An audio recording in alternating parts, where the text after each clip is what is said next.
Yes, and welcome back to the channel, everybody. And today we're going to discuss how X-Plane are going to respond to this monumental challenge from Flight Sim 2020. Now you can just imagine it. Here you are, you're Austin Meyer and the Laminar research team. You're sitting around back in June, thinking life is pretty good. You're pretty much a dominant player, or one of the dominant players, I should say, in the flight sim market. And then out of nowhere drops this unbelievable video from Flight Sim 2020, and you are like, you can't be serious, man. You cannot be serious! You're looking at this video, breathtaking graphics and a promise of accurate flight models, and also the ability to play on console, and suddenly your world is turned upside down. So where do you go from here? Where will Laminar research go with X-Plane from here? How do they respond to this huge challenge from Flight Sim 2020? And to be fair, Laminar research, they really weren't that convincing during one of their recent Q&A sessions. Part of it was supposed to address how they were going to respond to Flight Sim 2020, but ultimately they deleted the video because they believed it didn't answer that question. I agree, it did not answer that question. And to be honest, I don't think they can 100% answer it quite yet, and I'll explain later in the video why I think that's the case. Also, judging by some of the comments in one of my recent videos, it's the one called Flight Sim 2020 will kill X-Plane, or will it? There's a link down in the description, and if I can get my head around it, I'll try to link it up on screen right now. But a lot of those comments, people are pretty much happy to sign the death warrant for X-Plane right here, right now. As soon as Flight Sim 2020 drops, they're saying it's done and dusted, will no longer be around. In that video, I gave 5 reasons why I don't think that will happen. I just don't think X-Plane's going to immediately die as many other people do. But anyway, go and check out that video and have your say. Also, within those comments, a lot of the discussion was around what Laminar would need to do to be able to compete with Flight Sim 2020 as we move into the future, and perhaps some of the different avenues that they're going to take. So in this video, I'm going to run through 3 potential responses that Laminar might have. They may do some of these, they might do all of them, they might do none of them. Who knows? Time will tell. Most of these were pointed out in the comments of that other video I was talking about, so I have to give credit to all the people who did mention this. But once again, you let me know if you were the CEO of Laminar Research and in charge of the X-Plane team, and you had some resources at your disposal, of course, because that's the big thing. What would you do? How would you take X-Plane to the next level? How would you take Laminar Research forward to make it sustainable moving forward? Also, don't forget, smash that like button down below. Come on, you know you want to do it. Do it right now. Helps me out big time, lets the YouTube algorithm know that you like these sorts of videos. And also if you're new, subscribe, go ahead and do it, why not? Costs nothing at all except just a little bit of self-respect. So let's get, anyway, before I just get into these, by the way, yes, I say Flight Sim 2020, get over it, it's my accent. Thank you to everybody who pointed that out in the last video. But anyway, 3 ways X-Plane might respond to Flight Sim 2020, let's get into it. Okay, the first way X-Plane might respond is by fighting fire with fire. And what I mean by that is basically producing an X-Plane version that is directly competing with Flight Sim 2020.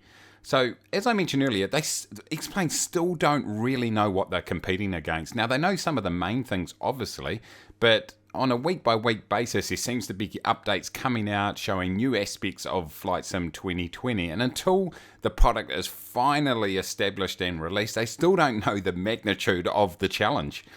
So once that happens, they can then sort of really nail down the approach they're going to take moving forward. But I think taking a look at competing with Flight Sim 2020, I think the first thing they'll need to do is match a couple of the key features. And for me, the 2 main ones, and there's heaps of them by the way, and let me know down below what you think, but I think the 2 key ones at this stage is obviously, number 1 is the scenery, unbelievable scenery, and that's been driven by their partnership with Bing. You've got your photorealistic scenery, taking that aspect in Flight Sim to a completely new level. Now obviously the natural option for X-Plane would be Google. Obviously they're the pioneers with Google Maps, and they've also got huge scale and resources which would be really well needed for the likes of Laminar Research, which is one thing that people have mentioned is, are they going to have the resources to be able to compete against Flight Sim 2020? Well, a partnership with Google would certainly give them the much needed resources as well as the option to produce graphics just as good as what Flight Sim 2020 will have. So number one is a scenery. Able to match that eye candy, very, very important. It needs to be right up there with Flight Sim 2020. The second thing is probably the access to a massive player base, and that's where the console comes in. Obviously, Flight Sim 2020 is going to be aligned with Xbox, and once again, the natural opposition to that would be PlayStation.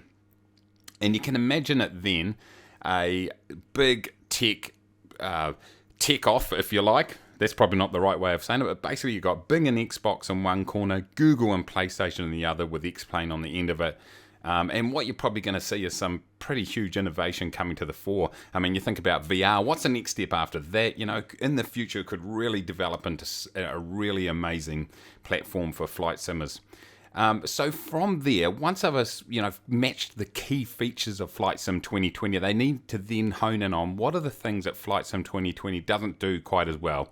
You know, maybe there are a few weaknesses that they can look to exploit and provide a much superior experience. It might be something like air traffic control, and we all know, anyone who's been around the Flight Sim game for a while knows that it really hasn't been nailed. I'm talking about AI, ATC within the game, hasn't really been nailed. It's been a big bugbear of flight simulator enthusiasts for quite a while, you know, as you get vectored into a mountain. So if they had the ability to perhaps make that might, for example, be something that Flight Sim 2020 doesn't do very well. Who knows? Time will tell on that also, but they can hone in on a weakness like that. Or it might be something like flight planning, so have an amazing flight planning experience, or multiplayer, or whatever it might be. But obviously, they need to match what Flight Sim 2020 produces for a start, and then they need to hone in on a couple of key areas to provide a superior performance, so then that iteration of X-Plane is something that people will want to play. And for me, fighting fire with fire, this option here, this response right here is going to be the preferable one, because as a flight sim enthusiast, imagine these, you know, I don't want to use the word tech giants, you know, there are some tech giants involved in there, Google, Microsoft, a few others, but imagine all those going head to head with the view of trying to capture their sort of piece of the flight sim market, and it's only going to be good for flight simmers. So this option, number one, fight fire with fire, that's what I would like to see. The second response from Laminar Research might be to focus in on the flight training market. So we're talking about real-world flight training here, where if you're going through your private pilot license or your commercial, whatever it might be, then the flight schools use X-Plane as their simulator of choice. Now this happens already. There's probably many flight schools using X-Plane, along with some of the other options out there in the market. But this is about Laminar niching down and deciding that's where they're going to focus their efforts. So what they're going to need to do is continually develop those aspects of the flight simulator that are going to be appealing to flight schools and students. So having the full aircraft systems, the ability to navigate correctly, all those sorts of things that are going to allow a student to practice while they're not in the real aircraft, or for those that already have their license, the ability to, outside the real world, jump into a simulator and accurately replicate what they're going to do when they get out there. So when they do jump into the real thing, they're going to be well prepared and not too rusty.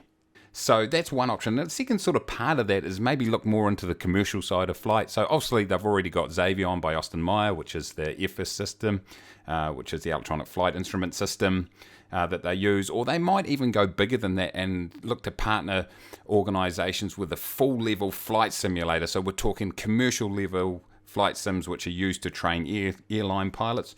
And that might be an angle that they look to get into. The thing is, catering to the flight training market, well, that can happen alongside the other stuff that you're doing. So, they could still fight fire with fire as per point number one and put a compelling product there to compete with Flight Sim 2020, but at the same time continue to support the flight training market. Or, like I say, they could just decide that this is going to be their niche moving forward, and they're going to put all their efforts, all their development into supporting real-world flight training. So it's certainly an option for them to consider. I think one way or another they'll still be involved in this aspect, but it's really going to come down to whether they decide if they can compete against the Flight Sim 2020 challenge. Okay, the third response that Laminar might have, and just before I say it, make sure down in the comments you let me know what you think about these things. Also, maybe some of the other responses they might have. But number three, the mobile market. And this is something that X-Plane is already in. And in fact, I don't know if you've actually played it, but X-Plane on mobile for a mobile game is very, very good.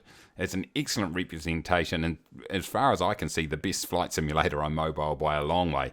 Now, some of you already think this is where they're going to go. There's a few conspiracy theories floating out there, and in fact, you see them developing this hardcore in the background as a signal to how they're going to progress moving forward, and it actually may be the case. Now, as per the flight school comment, this particular aspect or response can also be done in conjunction with obviously number one, which is fight fire with fire. So they might decide to just continue to build the mobile platform out alongside responding directly to the Flight Sim 2020 challenge. Now, I did see a comment the other day from, I think it was either the developer or Ostermeyer himself, where someone said, are you just looking to develop mobile now? What's happening with PC? And the comment was, we're committed to provide an outstanding experience on both PC and mobile. Now, you could interpret that as saying, well, you see your current version of X-Plane as an outstanding experience, and I think it's a great game, but obviously we're talking about competing with this new player in the market, and then, just continue to build the mobile side in the background. So who knows what they're going to do here, but obviously mobile, you can develop a good level of income stream out of it. Development costs compared to a PC version are probably not as intense. I haven't done it myself, so I can't comment on that. Someone who has would be able to let me know. But this is certainly a viable option for them. Whether this is a full-time thing they do, in other words, this is their sole focus, well, once again, time is going to tell. But I can't see them exiting this part of the market soon because, like I said, it makes it very accessible for many people out there. You've got your in-game purchases, you've got all that sort of stuff that mean ongoing revenue streams and does make it an attractive proposition. Now, I hope that this, once again, I hope they don't just go down this track because I'd really love to see a competitor. But yeah, that's number 3. Let me know what you think. So there you have it, ladies and gentlemen. 3 potential responses X-Plane will have to Flight Sim 2020, and I'm really interested to see what they do. As I've said throughout the video, it would be so good for the industry if we can have 2 major players going head to head. That can only be good for us. You'd see innovation increase, that competitive spirit come out, and we could potentially have 2 fantastic simulators out there, and that would be just fantastic. So I hope that's the path they go down, but obviously they've got a few options. So yeah, let me know down below. No doubt some of you will completely disagree with some or most of it, and that's completely fine. That's what this is all about. Have your say down there. Make sure you smash the like button once again, and thank you for doing that, and thanks for hanging in all this time. Remember to subscribe if you're new, and until next time, everybody, take it easy.